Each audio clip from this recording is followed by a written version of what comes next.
FM Business Hour with me, Olebogeng. Now, the national minimum wage will increase from 27 Rand 58 cents per hour to 28 Rand 79 cents per hour. That reflects an increase of approximately 4.4% effective of the 1st of March. It's always such a controversial topic, Freka, but helping us to understand the increase a lot better is Justin Harting. He's a senior legal advisor at Strata-g Labor Solutions. Justin, thank you for joining us on the Business Hour. Oh, Lebokeng, and thank you for having me. It's an absolute pleasure. How does this 4.4% increase in the national minimum wage impact businesses, particularly small and medium enterprises, and can they afford it? Well, ultimately, I think that's the main thing that really concerns everyone is the affordability. And, with the current economic downturn and also cost of living increases, everyone is feeling the pinch.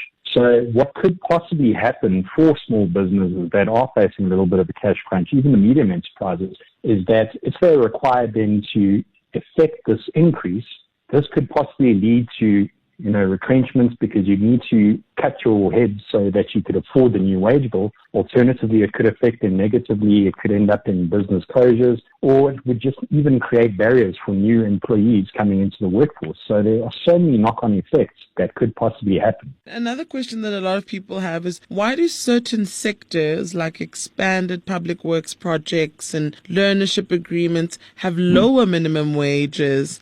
And how does this affect workers in these particular areas or sectors? So you'll see there are a couple of sectoral determinations which deal with minimum wages in these different sectors, as you've alluded to. So agricultural sector, there would be the expanded public works. And what that seeks to do is try and balance the interests of the parties therein, taking notice of the nature of the work that they do, nature of the workplace, and also the different economic factors. So, for instance, if you are in the agricultural sector, they take notice of the fact that a lot of the times the agricultural workers do live on the farm, they do get accommodation, so they wouldn't have to incur that expense. It forms part of their remuneration. They wouldn't have to travel, and ultimately they don't share the same cost of living as someone in the urban areas. Also with expanded public works, what happens there a lot of the times is a lot of those projects are temporary.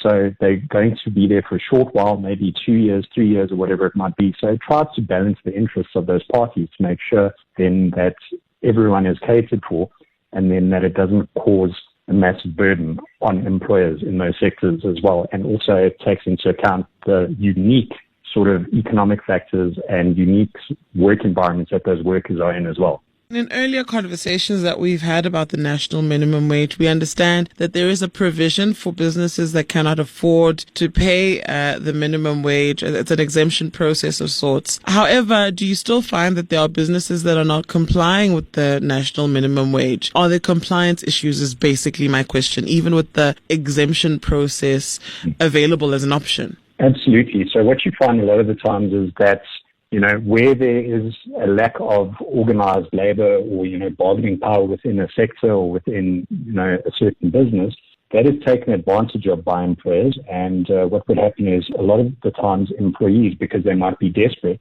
for work and for earning a living, they would agree to something lower than the national minimum wage. And they would also be fearful that if they then, report their employer, they could end up facing termination and then being out in the streets. Also, a lot of the times is employers also, they suffer from cash flow crisis as well, or, they're under an economic pinch. Everyone tries to sort of deal with it as best they can when they face that situation, but there definitely are significant challenges in ensuring compliance with the minimum wage. Just my second last question to you. With the rise in cost of living, do you think that this new minimum wage, a 4.4% increase, is sufficient to meet the needs of vulnerable workers? People always talk about it being in line with inflation. Look, ultimately, at the end of the day, what government and NEDLAC have tried to do is balance the competing interests of the parties. And as much as 4.4% might be in line with inflation or whatever it might be, there's other factors to consider. So whilst it might not entirely deal with the rising cost of living, it does actually go a long way to ensuring that vulnerable workers are still protected and that they are earning in line with the median wages that are expected.